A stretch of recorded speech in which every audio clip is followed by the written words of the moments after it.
Student तो स्वागत है आपका हमारे चैनल स्टडी स्पेस पर। तो आज हम करेंगे अपना नया चैप्टर, है ना, नाइन्थ चैप्टर। ये जो है नाइन्थ चैप्टर जिसकी एक्सरसाइज है 9.1 त्रिकोणमिति की कुछ अनुप्रयोग हैं। तो उसी में वही उन्नयन कोण अवनमन कोण जैसे एक दो सवाल पहले भी किए हैं हमने, है ना, प्रश्नावली 8 में ही। ठीक है, तो वो वही है त्रिकोणमितीय अनुपात, जैसे मैंने आपको पढ़ाया था वो लाल बटे कक्का वगैरह, तो वो सब है, उस सब का यूज होगा। और जैसे साइन कोस के ये मान जो पढ़ाए थे मैंने, है ना, 0 से लेकर 90 तक, यानी कि 0 डिग्री से लेकर 90 डिग्री तक जो मान होते हैं उसकी पूरी टेबल बनवाई थी। तो वो सारे के सारे आज यूज होने हैं, है ना, यानी कि ये अनुप्रयोग है, एप्लीकेशंस है ना, ऑफ ट्रिग्नोमेट्री। डन।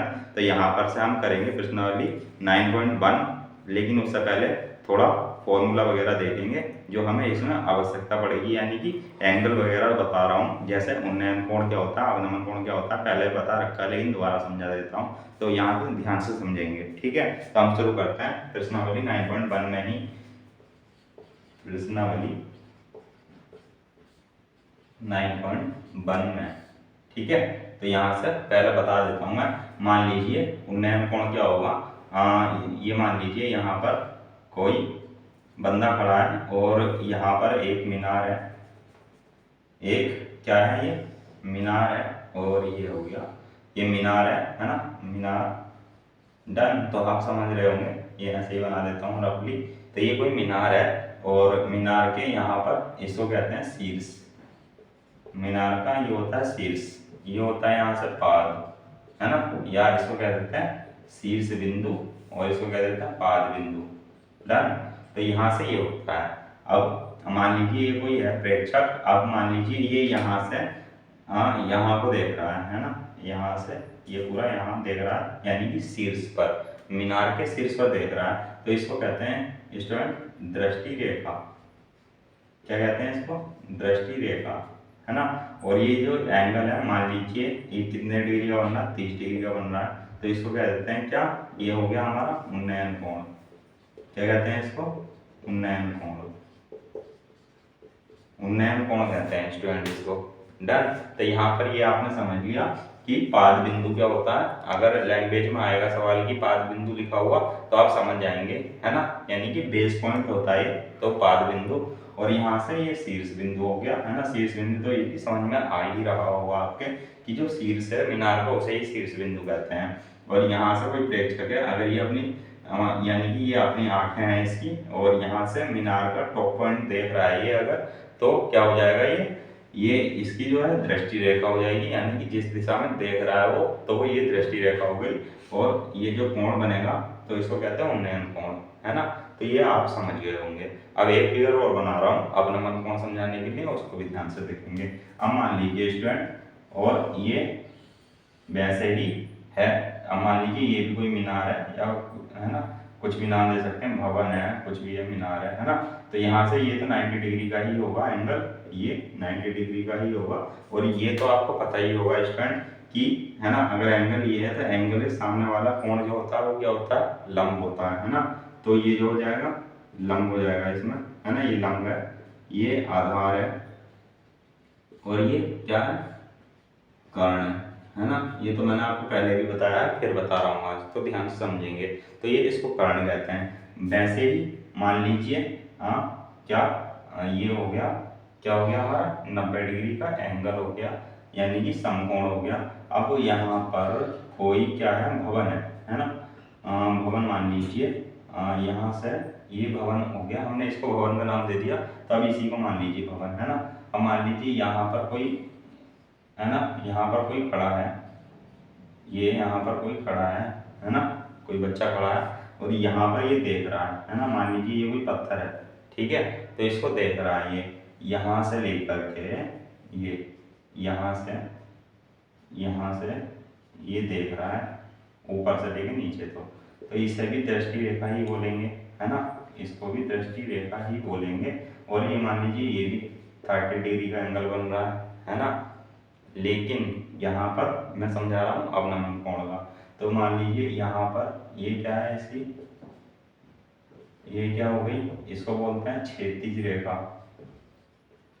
क्षैतिज रेखा यानी कि ये दोनों रेखाएं समांतर हो जाएंगी, है ना। अब ये मान लीजिए यहाँ पर 30 डिग्री का, क्यों कहा मैंने ये उन्नयन कोण, अब यहाँ पर जो इसके द्वारा देखा गया है तो ये 30 डिग्री बना रहा है यहाँ पर, है ना। तो ये जो कोण होता है, ये जो कोण है, इसको ही कहते हैं हम अवनमन कोण, अवनमन कोण। लेकिन ये क्यों किया मैंने 30 डिग्री, इसके पीछे भी एक लॉजिक है स्टूडेंट। यहाँ पर ये इसलिए मैंने किया 30 डिग्री क्योंकि अब यहाँ पर देखो ये जो है समांतर रेखाएं हैं, है ना, ये वाली और ये वाली। अब इसको कोई तिर्यक रेखा काट रही है तो ये एक तरीके से तिर्यक रेखा ही तो हो गई, है ना। इसको आगे बढ़ाएंगे तो ये तिर्यक रेखा है एक तरीके से, है ना। तो यहाँ पर जो तिर्यक रेखा है, मान लीजिए ये और ये एंगल बराबर होते हैं, किससे, एकांतर कोण होते हैं ये स्टूडेंट। तो ये एकांतर कोण से बराबर हो जाते हैं, जितना ये 30 डिग्री का है अवनमन कोण है, उतना ही 30 डिग्री ये इधर क्या हो जाएगा, ये उन्नयन कोण हो जाएगा, है ना, उन्नयन कोण।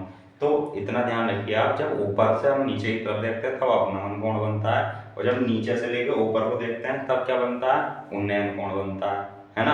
और ये आपको पता ही है कि जो कोण है, एंगल के सामने वाली वो जगह होती है लंब होती है, तो लंब इसमें भी यही हो जाएगा, ये बेस हो जाएगा यानी कि आधार, ये कर्ण यानी कि हाइपोटेन्यूस हो जाएगा, है ना।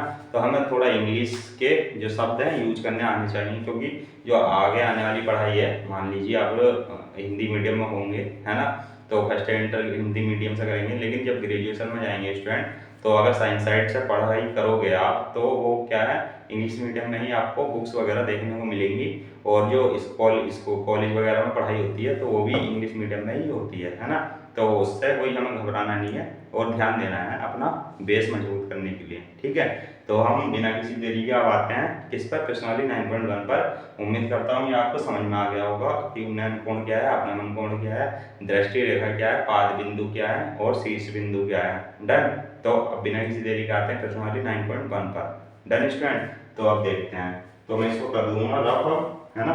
तो रफ करने के लिए 1 मिनट, तो स्टूडेंट ये कर दूंगा मैं साफ, फिर चलते हैं अपनी प्रश्नावली 9.1 पर।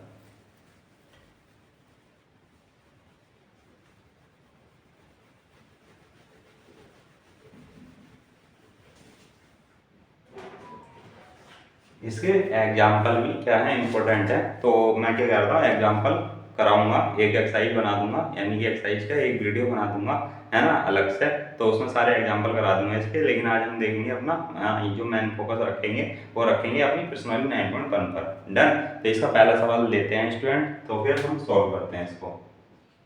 डन। पहला है, तो यहाँ पर देखो लिखना तो पॉसिबल नहीं है, क्योंकि ये लेंथी है इनकी लैंग्वेज और वगैरह, है ना, फिगर वगैरह भी बनेंगे इनके, तो मैं पढ़ करके आपको बता रहा हूँ। सर्कस का एक कलाकार एक 20 मीटर लंबी डोर पर चढ़ रहा है ना। तो फिगर बनाता हूँ, तो उससे अच्छा हाँ क्या है, आप एब्जॉर्ब करोगे, है ना, किसका, फिगर से। तो यहाँ से इन्होंने फिगर दिया भी है इसमें, यह है एक लंबी डोर है ना। तो डोर जो है यानी कि हमारी कर्ण के रूप में ही होती है, जब भी डोर आएगा, है ना, डोरी आएगी या जो भी है केबल आएगी या सीढ़ी आएगी, तो वो क्या होगी, हाइपोटेनियस ही होगी स्टूडेंट, है ना। तो इतना तो आप समझ रहे होंगे। तो यहाँ से 20 मीटर एक लंबी डोरी है, 20 मीटर लंबी एक डोरी है, तो यहाँ पर सर्कस का एक कलाकार इसके ऊपर चढ़ रहा है ना। तो जो अच्छी तरह से तनी हुई है और भूमि पर सीधे लगे खंभे, अब ये खंभा हो गया, है ना, लंबे जो खंभा है के शिखर से बंधा हुआ है, तो ये शिखर से बंधा हुआ है, खंभे के शिखर से। डन। यहाँ पर क्या है, यदि भूमि स्तर के साथ डोर द्वारा बनाया गया कोण 30 डिग्री का हो स्टूडेंट, है ना। तो भूमि ये हो गया भूमि, तो ये बेस हो गया इसका, यानी कि भूमि हो गई, तो ये बेस हो गया इसका। तो इसके द्वारा जो कोण है बनाया हुआ कितने डिग्री का, 30 डिग्री का है। डन। ये 30 डिग्री का है। और यहाँ पर तो खंभे की ऊंचाई ज्ञात करनी है स्टूडेंट, यानी कि इसको मान लीजिए h, तो ये ज्ञात करनी है हमें, है ना। तो यहाँ से लिखा है, देखिए आकृति 9.11, तो 9.11 आकृति ये है। अब इसको नाम दे देते हैं, है ना। तो यहाँ से नाम दे रखे हैं इन्होंने A, B और C। तो हमें ज्ञात क्या करना है, h ज्ञात करना है। तो स्टूडेंट आपने पढ़ा होगा, देखो यहाँ से मैं इसको कॉर्नर में लिख देता हूँ, यहाँ से ये मैंने आपको बताया था लाल बटे कक्का, है ना। क्या बताया था मैंने आपको, लाल बटे कक्का पढ़ेंगे इसको, ठीक है। तो लाल बटे कक्का से याद रखेंगे भाई हिंदी मीडियम वाले। डन। तो ये जो मेरी क्लासेस है वैसे भी हिंदी मीडियम वालों के लिए है भाई, ठीक है। तो उसको अपना प्यार देंगे, लाल बटे कक्का ही लिखेंगे। डन। लाल बटे कक्का मैंने आपको बताया था कि ये जो है लंब बटे कर्ण, आधार बटे कर्ण और लंब बटे आधार है, ठीक है। लंब बटे कर्ण, आधार बटे कर्ण, लंब बटे आधार, ठीक है। तो इसका मतलब होता है साइन कोस टेन, ठीक है, साइन कोस टेन। अब इसी का उल्टा हो जाता है फिर ये, इसका कोसेक, ठीक है, इसका सेक और इसका आ जाता है कोट, ठीक है। यानी कि लंब बटे कर्ण साइन, आधार बटे कर्ण कोस, लंब बटे आधार टेन और लंब बटे आधार कोट हो जाएगा। कर्ण बटे आधार क्या हो जाएगा, सेक हो जाएगा। कर्ण बटे लंब क्या हो जाएगा, कोसेक हो जाएगा। तो इस पर ध्यान देंगे आप। तो यहाँ पर देखो इसके सामने वाली भुजा क्या होती है, लंब होती है, ठीक है। और ये जो है कर्ण है, डन, कर्ण है। इसके सामने वाली भुजा लंब हो गई, ये आधार हो गया, ये हो गया कर्ण। तो हमें जो संबंध बनाना है वो किसमें बनाना है, कर्ण में और लंब में, ठीक है। कर्ण और लंब में क्या संबंध है, लंब और कर्ण यहाँ पर है, तो यानी कि साइन वाला फॉर्मूला लगेगा, ठीक है। तो यहाँ पर से जो दिया है वो फिगर में मैंने डिनोट कर दिया है, आप लैंग्वेज में लिख लेंगे, ठीक है। क्या लिखेंगे आप कि रस्सी की जो डोरी की लंबाई है वो कितनी 20 मीटर है, दिया गया कोण 30 डिग्री है, और यहाँ पर से खंभे की ऊंचाई हमें ज्ञात करनी है, ठीक है। तो यहाँ से इतना सारा ये लैंग्वेज लिखेंगे आप, मैं बता रहा हूँ आपको, मैंने ओरली बता दिया है आपको। तो यहाँ से क्या लिखेंगे हम, तो इसलिए है ना, इसलिए तो यहाँ से लगाएंगे कौन सा फॉर्मूला, साइन 30 डिग्री। डन। अब साइन 30 डिग्री में क्या जाता है, लंब बटे कर्ण। तो लंब क्या है यहाँ पर से, ए बी, और कर्ण क्या है, ए सी। डन। अब देखो आपको पता होगा, याद होगा कि साइन 30 डिग्री का मान जो मैंने टेबल बनवाई थी और वैसे भी बताया था आपको, मैंने कहा था याद कर लेना स्टूडेंट, ये इंपॉर्टेंट है, ठीक है। तो यहाँ से साइन 30 डिग्री की वैल्यू क्या होती है, 1/2 होती है, ठीक। तो 1/2 होती है। अब ए भी हमने एच नाम दे दिया, इसको एच देते हैं। ए सी कितना है हमारा, 20 है, ठीक है। तो यहाँ से देखो अब इसको सोल्व करेंगे, तो यहाँ से 10 यानी कि एच इज इक्वल टू कितना आ गया, 10 मीटर। तो ये क्या हो जाएगी, इसकी खंबे की लंबाई हो जाएगी। डन। तो ये क्या हो जाता है, हमारा आंसर हो जाता है। तो इतना ही करना है इसमें स्टूडेंट। यहाँ से देखो आप, अब ये है यहाँ से लंब बटे कर्ण बनना है ना, लंब बटे कर्ण बनना। आप इसको उल्टा भी कर सकते हो, क्या, कोस में भी ला सकते हो, है ना। कोसेक 30 से करोगे तभी भी यही आएगा, कोसेक 30 से, तो वहां पर क्या हो जाएगा, कर्ण बटे लंब हो जाएगा। डन। तो हमने ये देख लिया है, आप होमवर्क रहेगा ये आपका, कोसेक से करके देखना, ठीक है। नहीं आए तो कमेंट करना, ठीक। तो मैं अगले बार बताऊंगा उसको। हम चलते हैं अपने दूसरे सवाल पर, इसको मैं कर देता हूँ रब, ठीक। तो इसको तो लिखना ही पड़ेगा, ठीक है। हम चलते हैं अपने सेकंड सवाल पर। ये सेकंड है, यहाँ पर से इसको लिखा रहने देते हैं। डन। तो कुछ स्टूडेंट होंगे तो जो शायद पहली बार आए होंगे चैनल पर, तो उनको लाल बटे का ध्यान रखना है, और हमारी पिछली वीडियो जाकर के देख लीजिएगा, है ना। चैनल का नाम है स्टडी स्पेस, ठीक। और नीचे वीडियो के लिंक भी मिल जाएगा पिछली वीडियो का। डन। तो यहाँ से देखो सेकंड सवाल क्या कहता है, आंधी आने से एक पेड़ टूट जाता है, यानी कि कोई पेड़ है, ठीक है, आप फिगर बना रहे हैं। तो मान लीजिए ये कोई पेड़ है, ठीक, ये कोई पेड़ है, यहाँ पर कोई पेड़ खड़ा है ये, ठीक है। तो यहाँ पर से आंधी आने से ये टूट गया था। आधा तो लिखा नहीं है वैसे, इसमें कुछ भाग है ना। टूटा हुआ जो मतलब पेड़ टूट गया और उसका जो भाग है तो वो क्या हो गया, नीचे गिर गया। तो अब स्टूडेंट ये देखिए यहाँ से, ये मान लीजिए ये यहाँ से टूट गया, है ना, और ये क्या आ गया, ये नीचे आ गया, है ना। तो ये क्या बन जाएगा, इसका कर्ण आएगा। तो ये ऐसे ही तो टूटेगा। डन। ऐसे ही टूटेगा ना। अगर आपको ये कम लग रहा हो तो भाई इसको थोड़ा और बढ़ा लो, है ना, इसको और बढ़ा लो थोड़ा, ठीक है। तो ये जो टूटा है ये नीचे लटक गया। डन। अभी इसको, ये तो बेस ही रहेगा, यानी कि पृथ्वी का, ये जो हमारी भूमि है उसका बेस रहेगा, ठीक है। तो बेस भी बना दिया। अब क्या है आगे, और जो टूटा हुआ भाग है इस प्रकार मुड़ जाता है ना। तो ये जो टूटा भाग है तो ये इधर मुड़ गया, ठीक है। तो यहाँ से पेड़ का शिखर जमीन को छूने लगता है। तो पेड़ का जो शिखर है, ये जो शिखर था ये यहाँ पर आ गया, तो ये पेड़ जमीन को छूने लग गया, स्पर्श करने लग गया।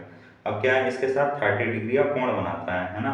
तो ये जो एंगल बना रहा है कितने का बना रहा है, 30 डिग्री का बना रहा है, ठीक है। तो यहाँ से भी हो गया।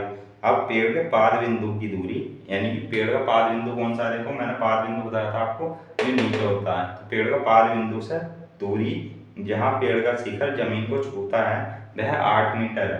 डन। तो ये कितनी है, 8 मीटर है। अब हमें क्या ज्ञात करना है, यहाँ से पेड़ की ऊंचाई ज्ञात करनी है। ठीक है, तो पेड़ की ऊंचाई ज्ञात करनी है। तो देखो स्टूडेंट, यहाँ से अब पेड़ की ऊंचाई मैं नाम दे देता हूँ ए, बी, सी और डी, है ना। ये 4 पॉइंट मिल रहे हैं हमें, 4 के नाम दे दिए ए, बी, सी, डी। तो यहाँ से क्या होगा, जितना ये होगा ना स्टूडेंट, तो उतना ही ये होगा, है ना, क्योंकि ये जो पेड़ का टूटा हुआ हिस्सा है वही तो नीचे गिरा है, तो जितना ये आएगा उतना ही ये होगा। डन। और इसको हम याद करेंगे। ठीक है, तो आप देखिए स्टूडेंट, यहाँ से ये जो हो जाएगा लंब हो जाएगा हमारा, ये कर्ण है ना, जो कोण है, एंगल है, उसके सामने वाली भुजा क्या हो जाएगी, वो लंब हो जाएगी, है ना। और ये हो जाएगा आधार, ये हो जाएगा कर्ण। ठीक, तो यहाँ से अब हमें ये दे रखा है, तो इसके माध्यम से इसमें और इसमें हम संबंध बना सकते हैं। ठीक है, तो इसमें और इसमें जब संबंध बनाएंगे तो ये क्या है, कर्ण आधार।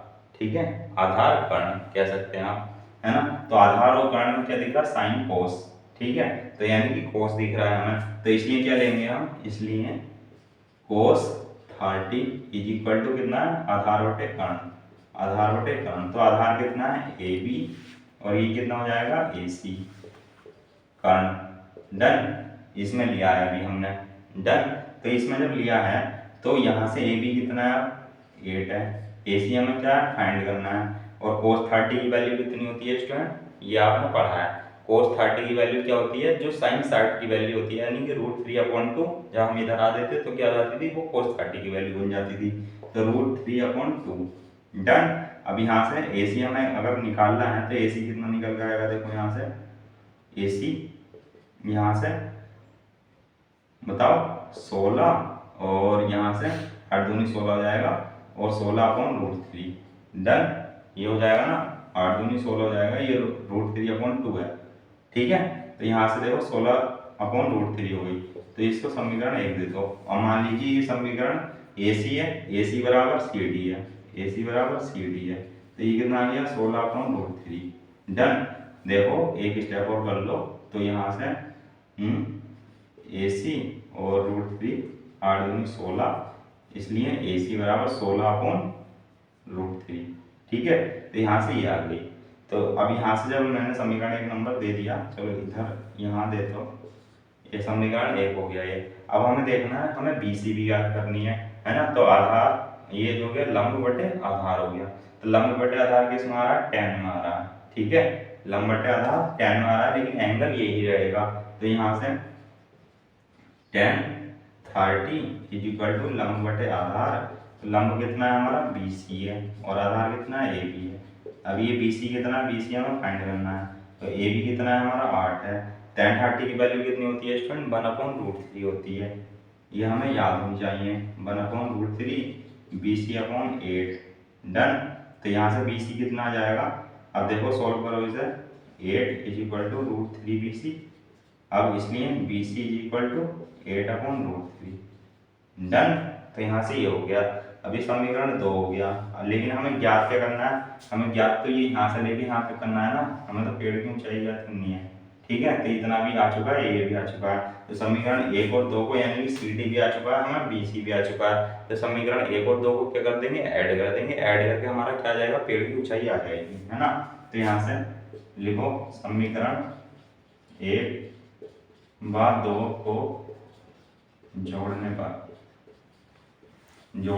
तो यहाँ से क्या है, समीकरण 1 व 2 को जोड़ेंगे तो क्या आएगा, हाँ, C D plus B C is equal to 16/√3 plus 8/√3। तो यहाँ से देखो √3 एलसीएम आ जाएगा, और यहाँ से 16 प्लस 8 है ना, तो ये कितना हो जाएगा, 16 प्लस 8 24/√3। अब यहाँ से क्या करेंगे, C D plus B C में क्या हो जाएगा, बी डी। तो यहाँ से 24/√3, तो यहाँ से हर का परिमीकरण कर देंगे, हर का परिमीकरण यानी कि जितना नीचे होता है उतने से गुणा भाग कर देते हैं। तो यहाँ से ये 24√3 24 लिखो 24√3/3, तो 3 अट्ठे 24, तो ये यहाँ से कितना आ गया B D equal to 8√3। Done. तो यहाँ से यही हमारा क्या हो जाएगा, आंसर हो जाएगा, है ना, क्योंकि बी ये जो ऊंचाई है ये बी डी के बराबर है, तो बी डी हमारा आ चुका है कितना 8√3, तो ये इसका आंसर हो गया। Done student. तो यहाँ से हमारा 2 सवाल कंप्लीट हो जाते हैं, तो ये भी आपने अच्छे से समझे होंगे। ठीक है, हम चलते हैं अपने थर्ड क्वेश्चन की तरफ स्टूडेंट। तो ये उतार लो आप, जिसने ना उतारा हो, है ना, तो वो उतार लीजिए या वीडियो पॉज करके देख लीजिएगा। ठीक है,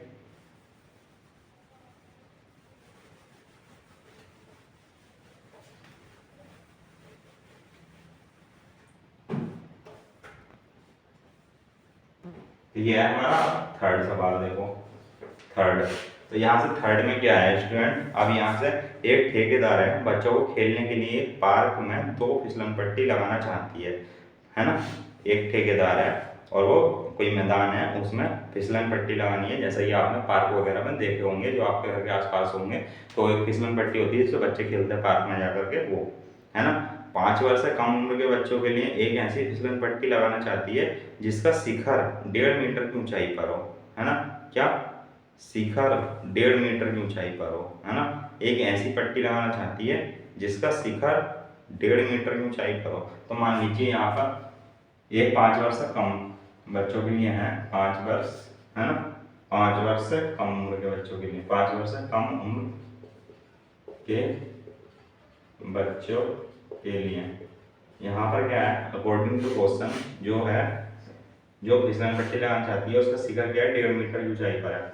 मान लीजिए ये 1.5 मीटर है ना, यहाँ पर ये शिखर जो है, शिखर की ऊंचाई 1.5 मीटर है, शिखर 1.5 मीटर की ऊंचाई पर हो और भूमि के साथ 30 डिग्री के कोण पर झुका हुआ हो, है ना, भूमि के साथ 30 डिग्री एंगल पर झुका हुआ हो। तो अब यहाँ से ये बन जाएगा इधर से, अब यहाँ पर ये भूमि है, ठीक है, ये भूमि हो गई, तो यहाँ पर ये 30 डिग्री का एंगल हो गया। ठीक, अब यहाँ से क्या होगा स्टूडेंट, आगे झुका हुआ हो, जबकि इससे अधिक उम्र के बच्चों के लिए 3 मीटर की ऊंचाई पर एक अधिक ढाल की फिसलन पट्टी लगाना चाहती है ना, जैसे ऊंचाई बढ़ेगी तो वैसे ढाल भी बढ़ जाएगा।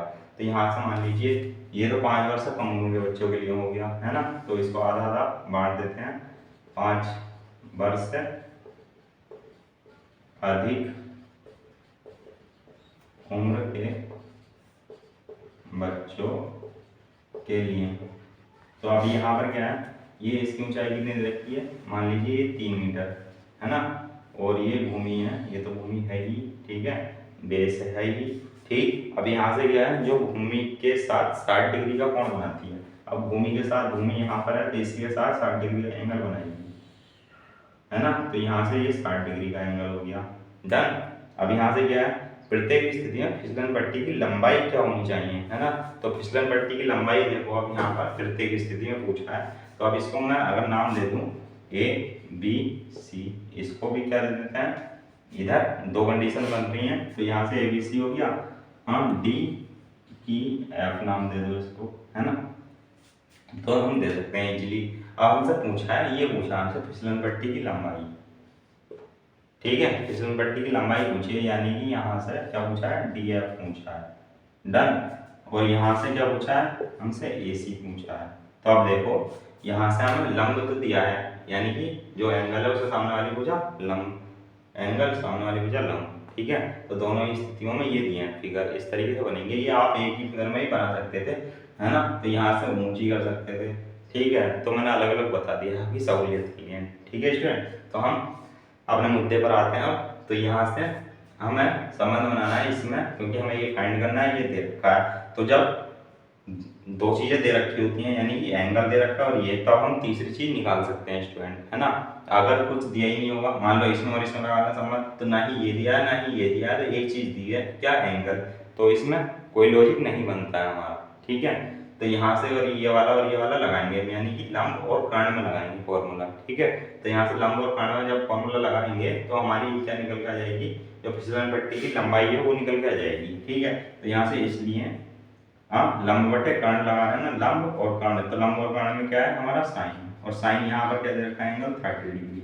अब ये क्या होता है, लंब बटे कर्ण, तो लंब क्या है यहाँ से BC और कर्ण क्या है AC, है ना। अब AC हमें फाइंड आउट करनी है, यानी कि लंबाई ज्ञात करनी है। तो BC कितना दिया हुआ है, 1.5 मीटर। अब हमें AC फाइंड करनी है। sin 30 कितना होता है, 1/2 होता है। अब ये 1.5 है, ये AC हो गया, है ना। अब AC तो इधर क्रॉस मल्टीप्लाई होगी, तो AC इज इक्वल टू कितना आ जाएगा, 3 मीटर। तो ये इसका आंसर हो जाएगा, किसका, फर्स्ट वाली कंडीशन का। तो ये जो लंबाई है ना पट्टी की, कितनी आ गई, 3 मीटर आ गई। तो एक आंसर हमारा ये हो गया स्टूडेंट। अब इसमें भी क्या है, देखो अब आपको पता चल गया होगा, कुछ बच्चों ने तो कर भी लिया होगा, है ना।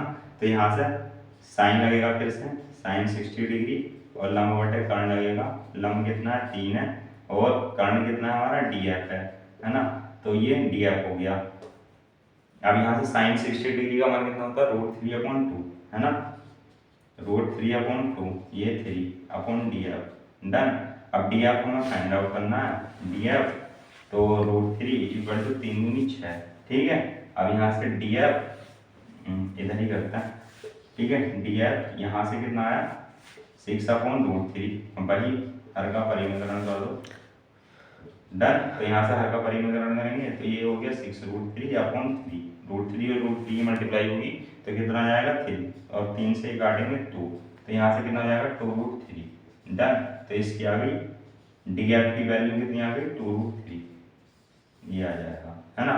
तो यहाँ से DF की वैल्यू कितनी आ गई, 2√3। तो इस फिसलन पट्टी की लंबाई कितनी है, 2√3, डन स्टूडेंट। तो ये हमारे दोनों पार्ट हो जाते हैं, यानी कि थर्ड के दोनों पार्ट, यानी कि लैंग्वेज एक ही थी, लेकिन उसमें 5 वर्ष से कम उम्र के लिए बच्चों के लिए फिसलन पट्टी की लंबाई ज्ञात करनी थी, और 5 वर्ष से अधिक उम्र के बच्चों के लिए फिसलन पट्टी की लंबाई ज्ञात करनी थी, जो हम ज्ञात कर चुके हैं, हमारा इजीली आंसर आ चुका है। तो स्टूडेंट इसका प्रैक्टिस करते रहिए आप, और ये इजी है सवाल, बस आपको लाल बटे का याद होना चाहिए, और जो पूरी टेबल बनवाई थी त्रिकोणमितीय अनुपातों की, वो याद होनी चाहिए, है ना, कि 30 डिग्री का मान क्या होगा, 60 डिग्री का क्या होगा, और इत्यादि इत्यादि, ठीक है। तो यहाँ से आप देखेंगे। अब हम देखेंगे अपना फोर्थ।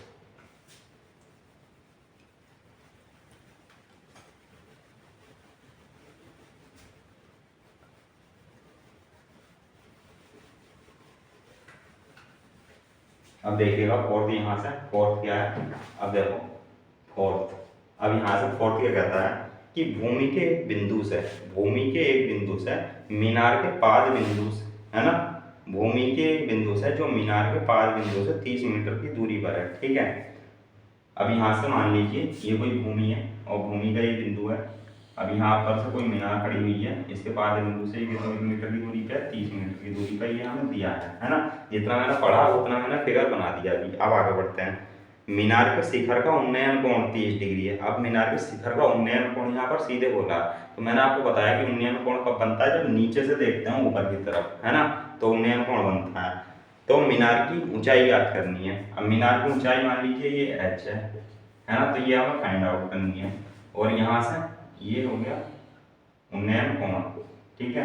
ये 30 डिग्री का बना रहा है ना, ठीक है, हाँ 30 डिग्री का बना रहा है, तो हमें ये 30 डिग्री का बन गया। ये 30 मीटर दे रखी है हमें। अब मान लीजिए इसको मैंने नाम दे दिया AB और इसको C, ठीक है, ये C पॉइंट हो गया। हमें क्या याद करनी है, मीनार की ऊंचाई याद करनी है। तो ये आपको पता ही है कि एंगल के सामने वाला लंब हो गया, ये आधार ये कर्ण। तो अब हमें ऐसे दो में क्या बनाना, संबंध बनाना है, रिलेशन स्थापित करना है कि दो चीजें हमें दी हैं, डन, और तीसरी चीज निकल जाएगी इजीली, है ना। अब मैं इसमें और इसमें संबंध बना दूं तो इससे कुछ नहीं निकलेगा, ना ही h दिया है और ना ही ये कर्ण दिया है, ठीक है। तो हमें संबंध किसमें बनाना पड़ेगा, लंब में और आधार में, ठीक। लंब में और आधार में देखो कौन सा फॉर्मूला लग रहा है, tan का लग रहा है ना, तो इसलिए मैं लिखूंगा इसलिए। अब यहाँ से tan एंगल है 30 डिग्री, अब लंब बटे आधार लग रहा है फॉर्मूला, तो लंब क्या है, यहाँ से h है, आधार कितना 30 मीटर है ना। तो यहाँ से tan 30 कितना हो जाता है, 1/√3 हो जाता है, और h, और यहाँ से ये हमें 30 दिया हुआ है ना स्टूडेंट। तो जब यहाँ 30 दिया हुआ है और जब हम इसका कैलकुलेशन करेंगे तो ये हो जाएगा 30 और √3h, है ना। इसलिए h कितना आएगा, 30/√3। अब यहाँ से देखो मैं लाइन लिख देता हूँ, हर का परिमेकरण, है ना, बाकी मैं नहीं लिखी तो वो अंडरस्टूड है, बोल तो दिया ही है मैंने, है ना।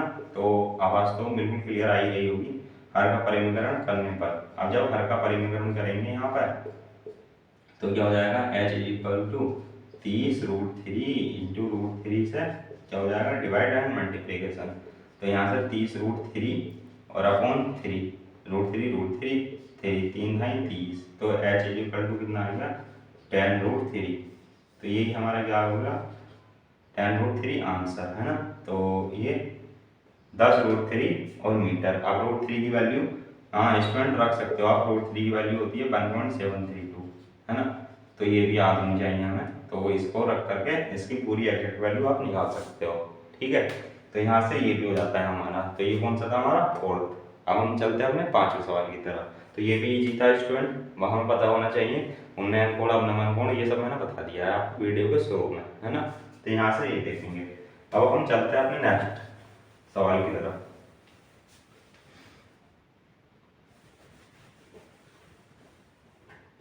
चलिए 5वें सवाल की तरफ चलते हैं। 5वां, अब 5वां देखो क्या है यहाँ पे, भूमि से 60 मीटर की ऊंचाई पर पतंग उड़ रही है ना। भूमि से 60 मीटर की ऊंचाई पर पतंग उड़ रही है। पतंग में लगी डोरी को अस्थायी रूप से भूमि के एक बिंदु से बांध दिया गया है ना। अब पतंग कैसे उड़ेगी, पतंग ऐसे बिल्कुल सीधी तो उड़ेगी नहीं, है ना। तो पतंग उड़ती है इस तरीके से स्लोप में, यानी कि कर्ण, ठीक है, कर्ण की फॉर्म में, यानी कि हाइपोटेनियसली, ठीक। अब यहाँ से भूमि के साथ डोरी का झुकाव कितना 60 डिग्री का है ना। यह मानकर कि डोरी की कोई ढील नहीं है, डोरी की लंबाई ज्ञात करनी है, ठीक। तो यहाँ से ये देखिए, अब यहाँ से मान लीजिए ये कोई भूमि है, ठीक। अब यहाँ से जो ये कोई डोरी है, अब डोरी की लंबाई कितनी है, ये जो है पहले तो 60 डिग्री का कोण बना रही है इसके साथ, इसको नाम दो ए बी, इसको नाम दे देंगे सी, ठीक है। तो ये देखा हमने इससे, लेकिन इससे पहले क्या था, भूमि से 60 मीटर की ऊंचाई पर एक पतंग उड़ रही है, तो डोरी की लंबाई हमें ज्ञात करनी है। अब डोरी की लंबाई हमें ज्ञात करनी है, डोरी ये हो गई और 60 मीटर की ऊंचाई पर, है ना। तो इसको ऊंचाई, तो 60 मीटर की ऊंचाई पर ये पतंग उड़ रही है ना। तो ये 60 मीटर की ऊंचाई पर पतंग उड़ रही है, डन। तो ये हो गया। अब हमें क्या ज्ञात करना है, डोरी की लंबाई ज्ञात करनी है स्टूडेंट, है ना। तो डोरी की लंबाई देखो आपको फिगर से स्पष्ट हो गया होगा कि क्या ज्ञात करना है, क्या ज्ञात करना है, यहाँ से कर्ण ज्ञात करना है, वही क्या होगी डोरी की लंबाई होगी, है ना। तो यहाँ से हमें ए बी सी एक क्या है ट्राइंगल है, समकोण ट्राइंगल है, डन। तो यहाँ से 60 मीटर इसमें यानी कर्ण में, और किसमें संबंध बनाना है हमें लंब में, ठीक है।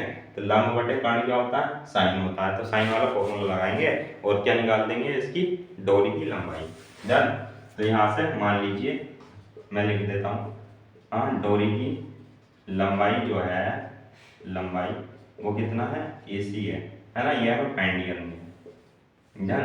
तो यहाँ से देखो, इसलिए साइन 60 डिग्री, अब ये साइन क्या होता है लंब बटे कर्ण होता है, लंब कितना है 60 है, कर्ण क्या है हमें फाइंड करना है। साइन 60 की वैल्यू कितनी होती है √3/2 होती है। अब यहाँ से 60 है अपॉन AC, तो ये कितना हो जाएगा AC √3, ये हो जाएगा 120, डन। AC इक्वल टू कितना आ जाएगा 120/√3। अब नेक्स्ट स्टेप में क्या करेंगे, हर का परिमीकरण, है ना। तो हर का परिमीकरण, तो ये हो गया हर का परिमीकरण, लो भाई, ठीक है। हर का परिमीकरण हो गया 120√3/3। अभी कितना हो गया 3 चौक 12 साल, ठीक है। तो ये कितना आ गई 40√3 आ गई। अब यहाँ से AC कितनी आ गई, तो AC यानी कि 40√3, अभी किस में दिया था मीटर में, डन। तो यहाँ से जो रस्सी की लंबाई थी, डोरी की लंबाई थी, वो कितनी आ गई स्टूडेंट 40√3। वही अब बात √3 की वैल्यू आप रख सकते हो 1.732, तो वही हमारा आंसर हो जाएगा, है ना। तो या यहाँ भी छोड़ सकते हो आप आंसर, डन। तो इस तरीके से हमने अपना 5वां सवाल भी कर लिया। तो स्टूडेंट इसमें कुछ नहीं है, बस फिगर सही बनना चाहिए हमारा जो पूछ रहा है, यानी कि फिगर वैसा ही बनना चाहिए, और फिगर जब बन जाएगा तो हमें मान याद होने चाहिए वगैरह, और लाल बटे का ये तो मैंने आपको ट्रिक बताई है ना। तो ये याद होना चाहिए बस। अब आते हैं नेक्स्ट सवाल पर।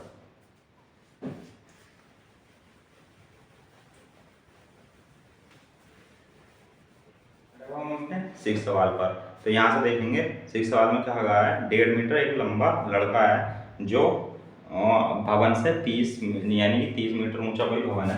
तो पहले 30 मीटर ऊंचा भवन बनाते हैं। तो यहाँ से ये कोई भवन है, ये है हमारा यानी कि भूमि है, ठीक है। ये इसकी ऊंचाई कितनी है 30 मीटर है भवन की ऊंचाई। अब ये क्या है 1.5 मीटर एक लंबा लड़का खड़ा है यहाँ पे, ठीक है। तो यहाँ से चलो इतना कर लेते हैं इसको। तो ये है 1.5 मीटर, ये लंबा लड़का हो गया। तो अब कहा है आगे, जब वह ऊंचे भवन की ओर जाता है तब उसकी आंख से भवन के शिखर का उन्नयन कोण 30 डिग्री से 60 डिग्री हो जाता है ना। तो यहाँ से मान लीजिए ये उसकी, तो पहले बात तो ये मान लीजिए आंखें हैं, ठीक है। तो यहाँ पर क्या होगा, यहाँ से इतना जो हम लेंगे, हाँ ये तो हो जाएगा 1.5 मीटर, मैं ब्लू पेन से लिखता हूँ, ठीक है। तो ये हो जाएगा 1.5 मीटर, यहाँ से 1.5 मीटर। तो यहाँ से इतना, यानी कि ए बी और सी पॉइंट तक क्या हो गया, ये 1.5 मीटर हो गया। अब ये बचा यहाँ से, हाँ ऊपर वाला कितना बचा, ए बी सी डी। तो ये जो है सी डी कितना बचेगा यहाँ से 28.5 मीटर, है ना।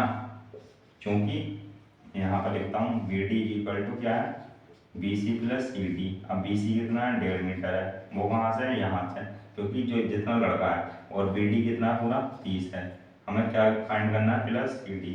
तो सी डी फाइंड करना है हमें, तो ये आ जाएगा 28.5, है ना। इतनी कैलकुलेशन तो स्टूडेंट आप कर लोगे, ठीक है। तो यहाँ से 28.5 आ गया। अब कहा है यहाँ पर, जब वह भवन की ओर जाता है तो पहले शिखर का उन्नयन कोण, यानी कि यहाँ से देखेगा यहाँ का कोण कितना है, 30 डिग्री है, ठीक है। तो ये 30 डिग्री है। अब जब वो चलता चला जाता है तो 60 डिग्री उन्नयन कोण हो जाता है। अब मान लीजिए यहाँ पर आ गया वो, तो यहाँ से ला दीजिए इसको, तो यहाँ से कितना है, 60 डिग्री है, डन। अब मान लीजिए यहाँ से लेके एक्स, यहाँ से लेके यहाँ तक कितनी हो गई, एक्स हो गई क्या दूरी, और यहाँ से लेके यहाँ तक कितनी हो गई, वाई दूरी हो गई, है ना। ये 30 डिग्री के एंगल यहाँ से लेके यहाँ तक एक्स दूरी चला, फिर यहाँ से लेके यहाँ तक कितना चला, वाई दूरी तक चला, ठीक है। तो यहाँ से हमें क्या याद करना है, हाँ वह भवन की ओर कितनी दूरी तक चला गया, यानी कि ए बी ज्ञात करनी है, ठीक है। तो A B X plus Y के बराबर है, यहाँ लिखता हूँ A B equal to X plus Y is equal to find करनी है, डन। तो यहाँ से ये हो गया स्टूडेंट। अब देखिएगा यहाँ पर हमें क्या दिया हुआ है और निकालना क्या है। यहाँ पर से दिया हुआ है हमें 30 डिग्री का एंगल दिया हुआ है, 60 डिग्री का एंगल दिया हुआ है, ये लेंथ दी हुई है ना, किसकी, भवन की। तो यहाँ से क्या होगा स्टूडेंट, अब यहाँ से जब ये वाला एंगल लेंगे, कौन सा वाला, ये वाला, यानी कि इसको नाम दे देता हूँ चलो मैं, है ना। तो यहाँ से ए बी सी डी और यहाँ से ई, तो ये क्या हो गया भाई, ये एफ हो गया, है ना, और ये सी है ई, डन। तो यहाँ से एफ सी लेंगे, ठीक है, क्या लेंगे, एफ सी लेंगे। हाँ तो यहाँ से संबंध किसमें बना रहे हैं हम, लंब बटे आधार में, डन। तो जब लंब बटे आधार में संबंध बना रहे हैं तो हम यहाँ से क्या आ जाएगा, यहाँ से tan, ठीक है। तो यहाँ से करता हूँ देखो, इसलिए अगर मैं tan 60, अगर मैं ये वाला लूंगा बड़ा वाला एंगल यानी कि 30 डिग्री वाला, तो इसमें x प्लस वाई दोनों लेना पड़ेगा। तो वाई मैं पहले निकाल लेता हूँ, ठीक है, फिर बड़े वाले में चलेंगे हम। तो tan 60 डिग्री, लंब कितना है, अब यहाँ से लंब ये है 28.5, क्या है, हमारी ऊंचाई है ना। तो यहाँ से 28.5 हो जाएगा, क्या हो जाएगी, ऊंचाई हो जाएगी। अब यहाँ से क्या है, अब लंब बटे आधार है ना, तो यहाँ से वाई, क्योंकि मैं लिख देता हूँ लंब बटे आधार। तो लंब कितना है हमारा, सी डी है, तो सी डी कितना 28.5 है, ये कितना है, एफ सी है, तो एफ सी हो गई बाई, tan 60 हो गया, tan 60 डिग्री कितना होता है, √3। तो यहाँ से 28.5 अपॉन बाई, तो बाई कितना हो जाएगा, यहाँ से 28.5 अपॉन √3, डन। इसको समीकरण 1 दे सकते हो आप, है ना। अब हम चलते हैं किसमें, tan 30 वाले में। तो उसमें क्या हो जाएगी, ये पूरी यहाँ से यहाँ तक की दूरी आएगी स्टूडेंट, है ना। और जो हमारा क्या रहेगा, ऊंचाई जो रहेगी हमारी, ऊंचाई कितनी रहेगी, 28.5 ही रहेगी, है ना। तो इसको 1 मिनट आप उतारो, है ना, 1 मिनट क्या यार, है ना, 10 से 5 सेकंड, है ना। तो इसको उतारो जो भी दिक्कत है ना। तो मैं अभी पानी पी लेता हूँ।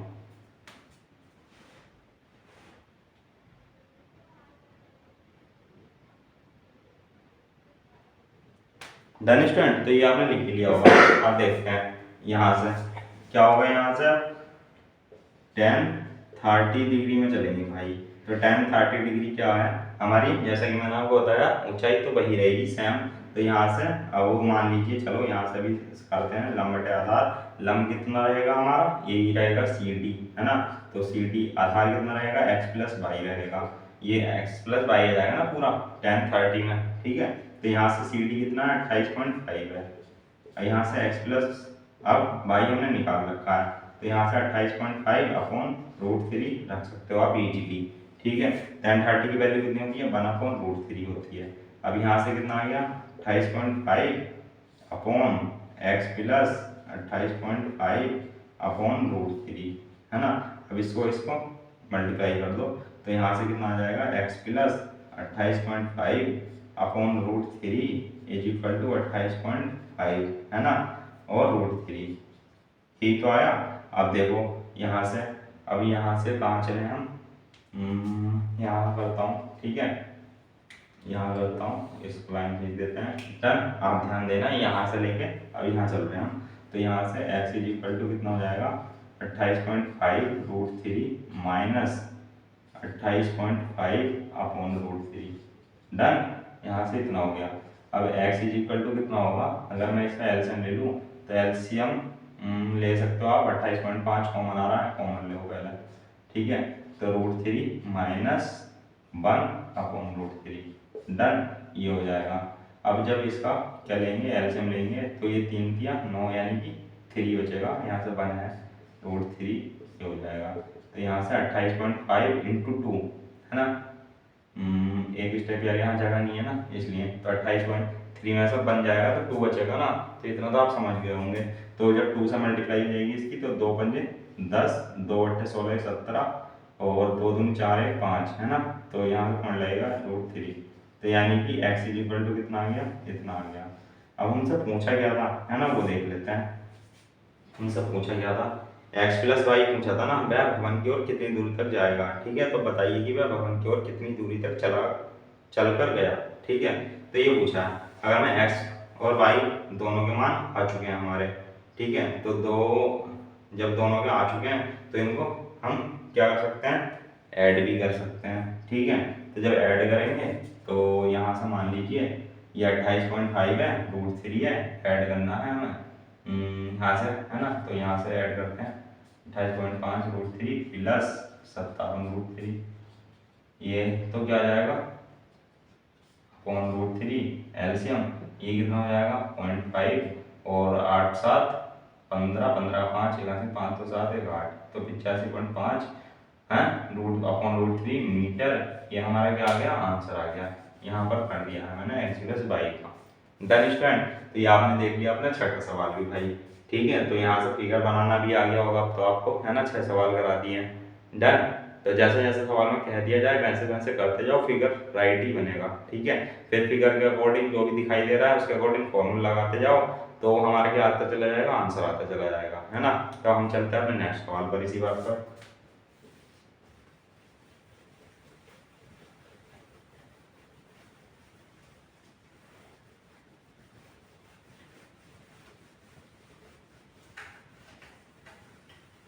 ये हो गया, है ना। अब देखो, अब चलते हैं अपने 7वें सवाल पर, है ना। तो 7वां सवाल क्या कहता है, उसको मैं पढ़ रहा हूँ एक बार, फिर चलते हैं।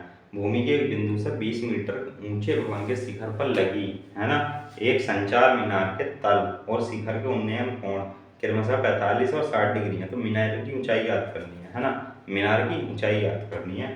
तो यहाँ पर देखो फिगर बनाता हूँ मैं पहले। भूमि के बिंदु से 20 मीटर ऊंचे भवन के शिखर पर लगी एक संचार मीनार के तल और शिखर का उन्नयन कोण 45 डिग्री और 60 डिग्री है। ठीक है, तो कोई भवन है, ठीक है, तो यहाँ पर मान लीजिए ये कोई भवन है, इसके ऊपर क्या है, मीनार है ना। तो मीनार को मैं इस तरीके से बना रहा हूँ, आप समझ जाना। ठीक है, तो ये 20 मीटर है। हाँ, भूमि के बिंदु से एक 20 मीटर ऊंचे भवन के शिखर पर लगी एक संचार मीनार के तल और शिखर का उन्नयन कोण 45 डिग्री और 60 डिग्री है। तो मीनार की ऊंचाई याद करनी है। तो ये जो ऊंचाई दे रखी है ना स्टूडेंट 20 मीटर, ये किसकी दे रखी है, खाली ये जो भवन है, यानी कि यहाँ से यहाँ तक की, है ना, ये दे रखी है। ठीक है, और ये जो है यहाँ से यहाँ तक की फाइंड करनी है, मीनार की ऊंचाई फाइंड करनी है। ठीक है, और जो है ये भूमि से, है ना, तो यहाँ से भूमि से, अब ये भूमि कहाँ है, ये भूमि हो गई। अब कहा है कि जो शिखर पर लगी एक संचार मीनार है ना, ये भी टावर है, संचार मीनार का मतलब टावर हो गया मान लीजिए, है ना, के तल और शिखर के उन्नयन कोण। अभी इसके तल, है ना, ध्यान देना, संचार मीनार के तल, तो संचार मीनार के तल कहाँ होगा, ये होगा, है ना। तो उसके जो कोण है ये, है ना, ये कौन सा 45 डिग्री है। डन, ये 45 डिग्री है। और शिखर के उन्नयन कोण है ना 60 डिग्री है। तो शिखर का उन्नयन कोण ये, तो ये कितना हो गया स्टूडेंट, पूरा 60 डिग्री। डन, ये पूरा 60 डिग्री। अब कहा है मीनार की ऊंचाई ज्ञात करनी है, तो मीनार की ऊंचाई आप ज्ञात कर सकते हैं हम इजीली, है ना। ए बी सी डी नाम दे दिया मैंने इसको। डन, तो यहाँ से ये हो गया भाई। अब देखो मीनार की ऊंचाई ज्ञात करनी है, यानी कि सी डी ज्ञात करनी है। डन, अब यहाँ से देखो इसमें कौन कौन सा फॉर्मूला लग जाएगा, है ना। चूंकि हमें ये तो दिया नहीं है, इसलिए भाई यहाँ से 60 डिग्री तो लग नहीं सकता, 60 डिग्री है ऊंचे वाले में शिखर तक, ठीक है। तो यहाँ से पाद तक लगाते हैं, पाद बिंदु तक यानी कि तल तक। तो यहाँ से 20 मीटर ले लो, ठीक है। और क्या लेना चाहिए हमें, बोलो, हमारा ये लेना चाहिए हमें, है ना, क्योंकि इससे लेकर के कुछ फायदा है नहीं, ठीक है। तो इसको लेकर के हम अपना इसको निकालेंगे पहले ए बी को, बेस को, ठीक है। तो यहाँ से लंब बटे आधार, ये फॉर्मूला बन रहा है हमारा। तो लंब बटे आधार में कौन सा फॉर्मूला लगता है, tan लगता है। तो ये हमारा हो गया 7वां सवाल, है ना। 7वां सवाल बिल्कुल से लिख रहा हूँ, ये 7 दिख रहा होगा लिखा हुआ, ठीक है। तो यहाँ से tan, अब ये किसमें लगेगा, tan 45 में, ठीक है। tan 45 में लगेगा लंब बटे आधार। लंब कितना है यहाँ से 20 मीटर, ठीक है। और आधार है ए बी। 45 का मान तो स्टूडेंट 1 ही होता है, तो 20/AB। तो ये ए बी कितना आ गया 20 मीटर। डन, ये भी कितनी आ गई 20 मीटर आ गई स्टूडेंट। अब ये जब 20 मीटर आ गई देखो, है ना, ब्लू मार्कर, हाँ सॉरी ब्लैक, ठीक है। तो ये 20 मीटर आ गई। अब हमें क्या ज्ञात करना है स्टूडेंट, हमें ये ज्ञात करना है, यानी कि C D plus B C को ले लेंगे अब, है ना। अब इसको सी डी को अगर मैं क्या मान लूँ, एक्स मान लूँ, एक्स, ठीक है। तो यहाँ से अब ये पूरा लेंगे, अब इसलिए तो लंब बटे आधार में ही लगेगा फिर से फॉर्मूला, लंब बटे आधार फिर से आ जाएगा क्या 10, तो 10 60 में लगेगा लेकिन इस बार। तो यहाँ से क्या होगा लंब, अब लंब कितना है x प्लस 20 है, अपॉन आधार कितना है 20 है। अब tan 60 की वैल्यू कितनी होती है स्टूडेंट, √3, है ना। तो ये √3, अब x प्लस 20 अपॉन 20, 20√3 हो जाएगा, ये इधर आ गया माइनस का हो जाएगा, है ना, ये x। डन, अब यहाँ से 20 कॉमन ले लो, ये √3 माइनस 1 हो गया इंटू एक्स, है ना। तो हमें x ही तो क्या करनी थी, मीनार की ऊंचाई याद करनी थी भाई, है ना। तो ये हमारा आंसर है ना। तो यहाँ से x इज इक्वल टू लिख सकते हैं हम 20√3 माइनस 1, यही हमारा आंसर है। इसको चाहे और सॉल्व कर लो आप, ठीक है। तो यहाँ से ये हो जाता है हमारा सवाल का आंसर, ठीक है। तो कोई डाउट हो तो प्लीज़ कमेंट करिएगा, उसको सॉल्व करने की कोशिश करूँगा मैं, ठीक है। अब हम आते हैं बिना किसी देरी के अपने नेक्स्ट सवाल पर।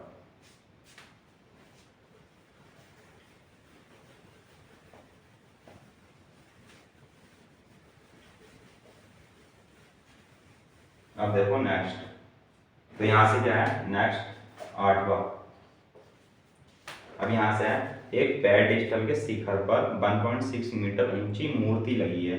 भूमि के एक बिंदु से मूर्ति के शिखर का उन्नयन कोण 60 डिग्री है, और उसी बिंदु से पेडिस्टल के शिखर का, है ना, उन्नयन कोण 45 डिग्री है। पेडिस्टल की ऊंचाई आता है, या मान लीजिए कोई पेडिस्टल है ना, पेडिस्टल है, हाँ, के शिखर पर एक पेडिस्टल, अब वो मान लीजिए भवन टाइप की, मतलब एक तरीके से पिलर टाइप की है पेडिस्टल, है ना। तो यहाँ से ये है, ये हो गया पेडिस्टल के शिखर पर एक 1.6 मीटर ऊंची मूर्ति लगी है। तो वही लगेगा, मतलब वही टाइप का क्या लगेगा फिगर बनेगा, ठीक है। तो आपके ये 1.6 मीटर दी है इन्होंने। डन, भूमि के एक बिंदु से मूर्ति के शिखर का उन्नयन कोण, मूर्ति के शिखर का बोला है ना। तो यहाँ से मूर्ति के शिखर का उन्नयन कोण ये कितना है, 60 डिग्री है। डन, अब और उसी बिंदु से पेडिस्टल के शिखर का उन्नयन कोण, अब पेडिस्टल तो यहाँ तक है ना, तो पेडिस्टल के शिखर का उन्नयन कोण 45 डिग्री हो जाएगा, ये हो गया। तो यहाँ से ये हो गया 45 डिग्री, है ना। तो ये जो 60 डिग्री है ये पूरा है ना, ये जो पूरा है, ठीक है। तो यहाँ से ये हो गया। अब पेडिस्टल की ऊंचाई ज्ञात करनी है स्टूडेंट, है ना, पेडिस्टल की ऊंचाई ज्ञात करनी है भाई। ये देख लो पेडिस्टल की ऊंचाई, तो यहाँ से पेडिस्टल की ऊंचाई कितनी है, एच मान लो, ठीक है, नाम ले दो ए बी सी डी।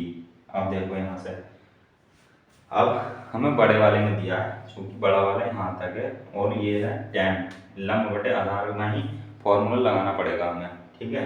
तो लंब बटे आधार में जैसा कि आप जानते हैं tan 60 degree, tan 60 degree is equal to लंब बटे आधार, तो लंब कितना है भाई यहाँ से बी डी हो जाएगा पूरा का पूरा, ठीक है, बी डी। अब यहाँ से आधार कितना है ए बी, डन। अब tan 60 डिग्री का मान होता है √3, ये होता है। अब बी डी कितना है स्टूडेंट, बी डी है ना 1.6 प्लस एच, ये है। ए बी हमें कुछ है ही नहीं, ठीक है, तो ये है। तो A B is equal to कितना आ गया बताओ, 1.6 प्लस एच अपॉन √3, समीकरण 1, डन, ठीक है ना। अब देखो tan 45 डिग्री, tan 45, अब यहाँ से क्या होगा लंब बटे आधार यानी कि एच अपॉन ए बी, ठीक है, ये कितना है 45 यानी कि मान 1 हो गया, H is equal to A B यानी कि A B is equal to कितना आ गया एच आ गया, डन। अब ए की वैल्यू ये है समीकरण 1 से, समीकरण 1 से ए बी की वैल्यू रखो, यहाँ कितना है 1.6 plus H upon √3 is equal to H, done. अब यहाँ से क्या होगा बताओ जल्दी, ये सारा का सारा इधर ले जाएंगे, एक तरफ लाके सॉल्व करेंगे, ठीक है, तो क्या हो जाएगा स्टूडेंट, सॉल्व हो जाएगा यानी कि एच का मान आ जाएगा, डन। अब देखो एच का मान यहाँ से निकालते हैं, यहाँ से थोड़ा आगे बढ़ते हैं, तो यहाँ से एच माइनस ये ठीक है ना, ए बी अपॉन √3, ठीक है, ये 1.6 प्लस एच हो जाएगा, इसकी को इधर ले आते हैं अगर, तो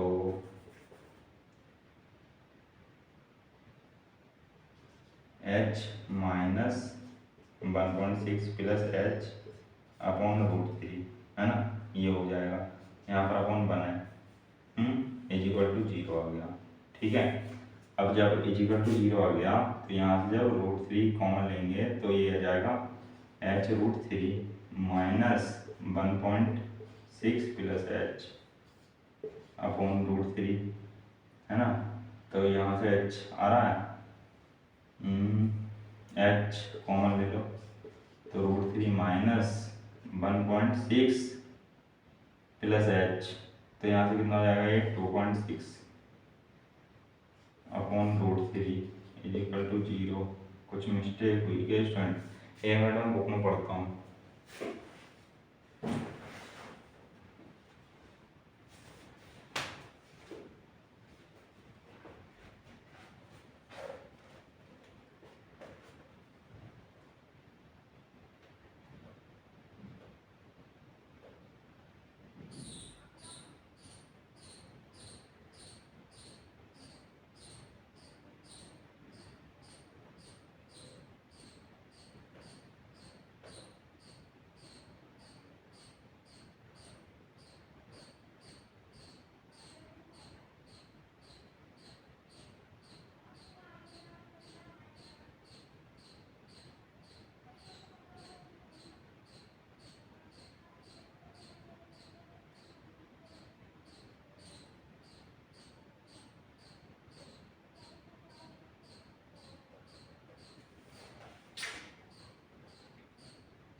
हाँ तो यार स्टूडेंट देखो यहाँ से ना एक प्रॉब्लम हो गई है, यहाँ से समीकरण ये हमने बाद में निकाला tan 45, ये बिल्कुल ठीक है, यहाँ पर भी ये बिल्कुल ठीक है, और यहाँ से मिस्टेक क्या है, ए बी की जगह जैसे एच है तो यहाँ से इसको अगर समीकरण 2 दे दो और इसको थोड़ा यहाँ से मिटाना पड़ेगा, यहाँ से हमें लिखना पड़ेगा यहाँ से समीकरण 1 व 2 से, है ना। तो यहाँ से जब समीकरण 1 व 2 से आप लिखोगे तो देखो ए बी की वैल्यू क्या है, एच है ना। तो ए बी की वैल्यू एच रखेंगे यहाँ पर, ठीक है।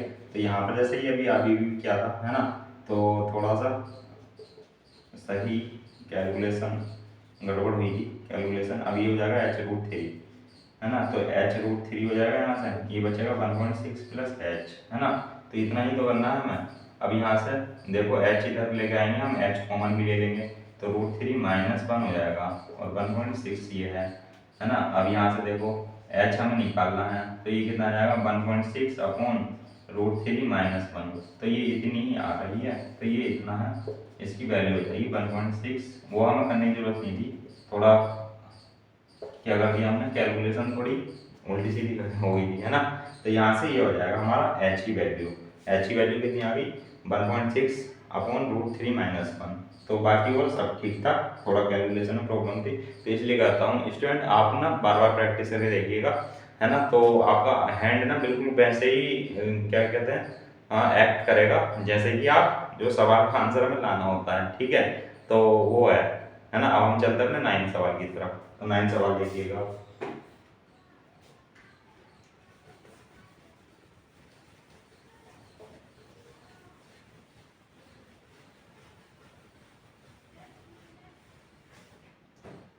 अब यहाँ से है 9 सवाल। तो यहाँ पे 9 क्या है ये देखो, एक मीनार के पाद बिंदु से, है ना, कोई मीनार है और उसका कोई पाद बिंदु है कि भवन के शिखर का उन्नयन कोण 30 डिग्री है ना। अब क्या होगा, मीनार और जब भवन दे देगा तो याद रखना है कि मीनार ऊंची होगी किससे, भवन से, है ना। तो यहाँ से मीनार मान लो और इसको भवन मान लो, यहाँ से एक साथ दिए हैं स्टूडेंट, और यहाँ से ये क्या है, इसका भूमि है, भूमि, ठीक है। तो यहाँ से मीनार के पाद बिंदु से, है ना, मीनार के पाद बिंदु से एक भवन के शिखर का उन्नयन कोण 30 डिग्री है, ठीक है। मीनार ये हो गई, भवन ये हो गया, इसके शिखर का उन्नयन कोण ये कितना डिग्री है, 30 डिग्री है स्टूडेंट, है ना, 30 डिग्री। और क्या कहा है, और भवन के पाद बिंदु से, भवन का पाद बिंदु ये होगा, है ना, मीनार के शिखर का उन्नयन कोण 60 डिग्री है, ये भाई 60 डिग्री हो जाएगा, डन। तो ये 60 डिग्री हो गया। यदि मीनार की ऊंचाई 50 मीटर ऊंची हो, है ना, मीनार कौन सी है, ये वाली है, तो इसकी ऊंचाई कितनी है, 50 मीटर है, ये हमें दी है। तो भवन की ऊंचाई ज्ञात करनी है, तो इसकी ऊंचाई हमें ज्ञात करनी है, डन। तो हमें ये फिगर से स्पष्ट है। अब हम क्या करेंगे, यहाँ से हल देखो, हल। अब क्या करना है हमें, जो हमें लैंग्वेज दी थी सवाल में उसके अकॉर्डिंग हमने फिगर बना दिया, फिगर से ही सारा सवाल करना है ना। तो यहाँ से देखो ये क्या है, ये देखो आपको दिख रहा होगा, ये क्या है, मीनार के उसमें आ गया है ना, मीनार का परिसर है ये पूरा, ठीक है। तो मीनार के जब परिसर में आ गया है तो इसका उन्नयन कोण कितना, 60 डिग्री है। अब इसमें हमें ए बी और सी डी नाम दे दिया मैंने इसको, ठीक है। तो यहाँ से ए बी सी में अगर हम देख रहे होंगे, है ना, तो त्रिभुज ए बी सी में देखेंगे अगर, तो यहाँ से क्या हो जाएगा, यहाँ से ये है, हमें आधार पता कर लेना है पहले, ठीक है। तो लंब बटे आधार बनना है ना। तो लंब बटे आधार क्या हो जाएगा, tan हो जाएगा। तो यहाँ से tan 60 डिग्री इक्वल टू, हाँ, ये क्या हो गया, BC, ठीक है, BC अपॉन AB। तो ये हो जाएगा लंब बटे आधार लगाया है मैंने, ठीक है। तो लंब बटे आधार ये है, BC अपॉन AB आ चुका है, और यहाँ से लंब कितना है, 50 है, AB हमें निकालना है। tan 60 कितना हो जाता है, √3 हो जाता है, ये 50 अपॉन AB, है ना। और यहाँ से ए बी इक्वल टू कितना आ गया, 50 अपॉन √3, डन। ये कितना आ गया, 50 अपॉन √3, ठीक है। लेकिन हमें फाइंड तो ये करना है ना, अब इसकी सहायता से ये फाइंड करेंगे, ठीक है। तो आप देखो इसमें और इसमें लगा देंगे कि इसमें त्रिभुज ए बी डी में, ठीक है। तो यहाँ से मैं इसमें लिख रहा हूँ, ये त्रिभुज आपको पता चल रहा होगा, आसानी से समझ में आ जा रहा होगा, ठीक है। तो यहाँ से लंब बटे आधार, अब ये भी इसका आधार है, ठीक है, आधार दोनों का एक ही है। तो यहाँ से एन, अब ये एंगल यहाँ पर कितना है, उन्नयन कोण इनका 30 डिग्री। तो यहाँ से क्या है, लंब AD, अब ये है AB, तो AD कितना है हमें निकालना है, AD, और AB कितना है, 50 अपॉन √3, डन। tan 30 की वैल्यू कितनी होती है, 1 अपॉन √3। अब जब ये इधर जाएगा, है ना, किस में जाएगा, ये गुणा में ही जाएगा, ठीक है ना, गुणा में ही जाएगा, है ना।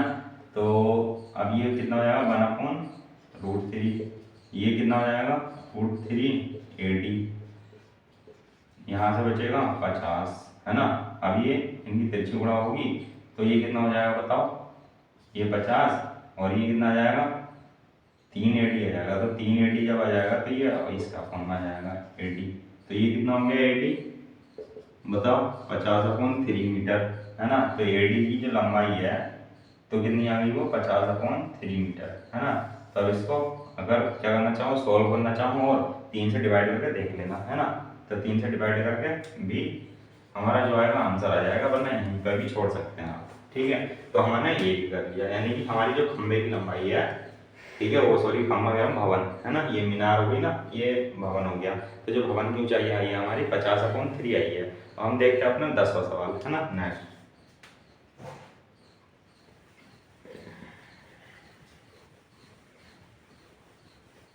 स्टूडेंट अपने 10th सवाल का, है ना। तो यहाँ लिख दिया हमने 10। अब यहाँ से क्या होगा, एक सड़क है ना, जिसकी चौड़ाई क्या है 80 मीटर है, उसके दोनों आमने सामने लंबाई वाले, आमने सामने समान लंबाई के दो खंबे लगे हुए हैं, है ना। तो फिगर कुछ इस तरीके से दिखेगा, हाँ यहाँ बना रहा हूँ, ये मान लीजिए आमने सामने क्या है समान लंबाई के दो खंबे हो गए, ठीक है। और जो सड़क की चौड़ाई दी है वो कितनी दी है 80 मीटर, यहाँ से लेके यहाँ तक, ठीक है। 80 मीटर चौड़ी सड़क के दोनों ओर आमने सामने, तो आमने सामने हो गए, है ना, लंबाई वाले, समान लंबाई वाले दो खंबे लगे हुए हैं। इन दोनों खंभों के बीच सड़क के एक बिंदु से, यानी कि इन दोनों इनके बीच, है ना, सड़क के एक बिंदु से खंभों के शिखर के जो उन्नयन कोण है 60 डिग्री और 30 डिग्री है, ठीक है, 60 डिग्री और 30 डिग्री है।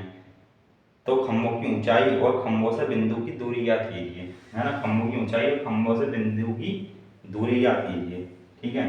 तो यहाँ से मैं मिलाता हूँ, पहले क्या है, बिंदु से खंभों के शिखर के उन्नयन कोण 60 डिग्री, तो यहाँ पर मिल गई, चलो यहाँ पर ही मान लेते हैं। तो यहाँ से ये 60 डिग्री, अब यहाँ से क्या है और 30 डिग्री, इसके मध्य बिंदु है ना, तो यहाँ से ये 30 डिग्री, डन। तो ये 30 डिग्री। अब यहाँ से कहा है ऊंचाई, खंभों की ऊंचाई याद करनी है और खंभों से बिंदु की दूरी याद करनी है, ठीक है। तो यहाँ से मान लेते हैं, ये टोटल तो हमें 80 दिया ना, तो 80, अगर यहाँ से x, यहाँ से पहले वाले खंभे की लंबाई a b c d, ठीक है। पहले वाले खंभे की लंबाई अगर x है तो दूसरे खंभे की लंबाई कितनी होगी 80 - x हो जाएगी, है ना। समझना स्टूडेंट इसको, ठीक है, क्योंकि कुल हमें लंबाई कितनी दी है, इसके बीच की दूरी 80 मीटर। तो अगर मैंने पहले खंभे की बीच की दूरी या मध्य बिंदु के बीच की दूरी x मानी है, तो दूसरे की कितनी मानूंगा 80 - x, ये समझ में आ गया होगा आपकी। अब देखो हमें निकालना क्या है, अब हमें क्या है खंभों की ऊंचाई याद करनी है। तो खंभे की ऊंचाई, हाँ ए बी सी डी, तो यहाँ ई ले लो, है ना, तो ये ई हो गई। तो यहाँ से देखो, मतलब लिखना नहीं है ऐसे त्रिभुज ए बी ई में, है ना। तो त्रिभुज ए बी में अगर हम देखते हैं, त्रिभुज ई तो बन गया एक तरीके से, है ना। तो यहाँ से क्या होगा, ये देखो अब इसके सामने वाला लंब हो गया, ये आधार ये कर्ण। तो अगर हम चलें तो लंब बटे आधार में हमें रिलेशन बनाना पड़ेगा, है ना। तो यहाँ पर क्या है tan 60 डिग्री, इसलिए, है ना, tan 60 क्या है लंब बटे आधार होता है। ये लंब कितना है हमारा ए बी है, और आधार कितना है हमारा x है, x, है ना, ए ई मान लेंगे x। तो ये कितना हो जाता है √3। ए भी हमें फाइंड करना है और x भी हमें अभी पता नहीं है स्टूडेंट, है ना। तो x जब पता नहीं है तो x ही ना ए बी निकालना है ना। तो यहाँ से हो जाएगा ये √3x ए बी, है ना। तो इसको समीकरण नंबर 1 डाल के छोड़ सकते हैं हम चलते हैं सेकंड। इसलिए अब इसमें तो यहाँ से लंब बटे आधार लगेगा यहाँ से भी, तो tan 30 degree is equal to कितना आ जाएगा हमारा CD अपॉन 80 - x, है ना, क्योंकि 80 - x है क्या आधार हमारा। तो यहाँ से 1/√3 हो जाएगा, ये CD और 80 - x, है ना।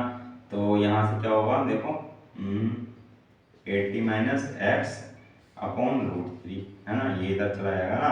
तो यहाँ से जब होगी मल्टीप्लाई तो 1 से जब मल्टीप्लाई होगी तो ये दो ये हो जाएगी और ये अपॉन में आ जाएगा, तो ये सी डी है ना।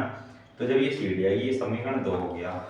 अब क्या होगा स्टूडेंट बताइए,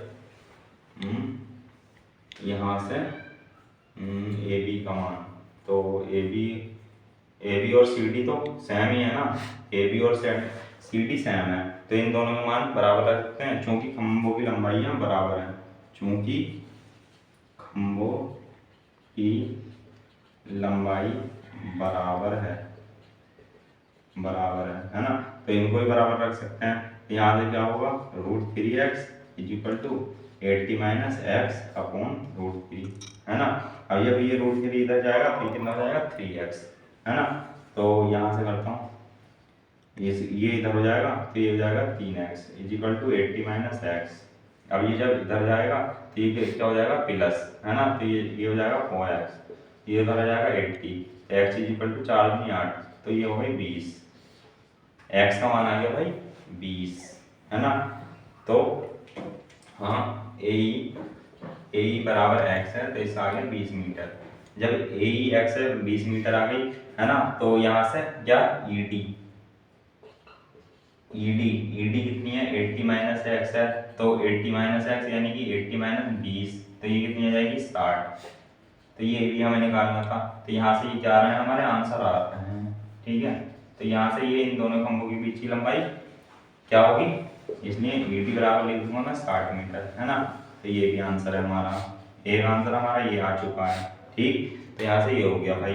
अब क्या होगा, अब क्या निकालना था हमें, ए बी निकालनी थी है ना और सी डी निकालनी थी। तो जब x 20 आ चुका है, x ये है 20 है ना, x ये है ना 20, तो यहाँ से जब 20 रखेंगे हम डन, तो यहाँ से इसलिए ए बी कितना आ जाएगा, हाँ √3 और 20, तो ये कितना आ गया 20 √3 डन।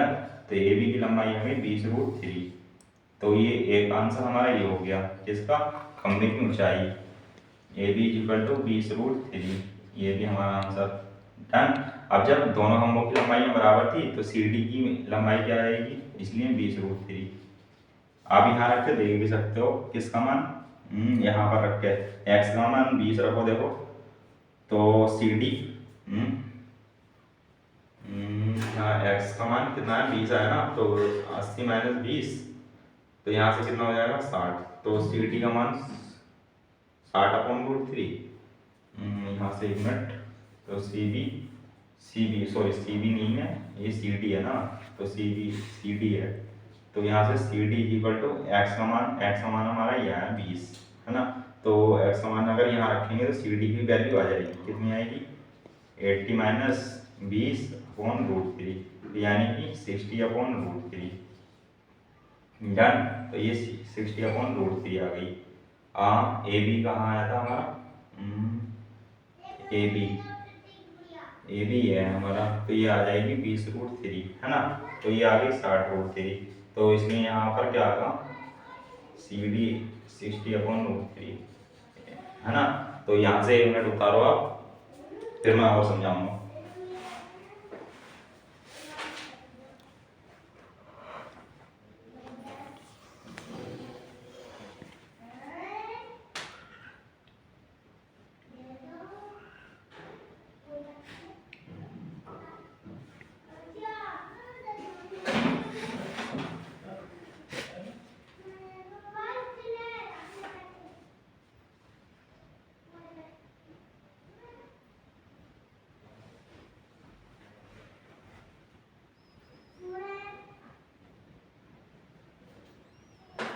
ठीक है स्टूडेंट, तो यहाँ से इसका ये 60 √3 का मतलब है ना, इसका हर का परिमेकरण कर देंगे आप लोग अगर, तो यहाँ से 60 × √3 है ना, और यहाँ से आ जाएगा 3, तो 3 दूनी 6 यानी कि 20 √3 है ना। यहाँ इसको कंफ्यूज मत होना आप लेकर के कि ये 60/√3 कैसे आया करके है ना।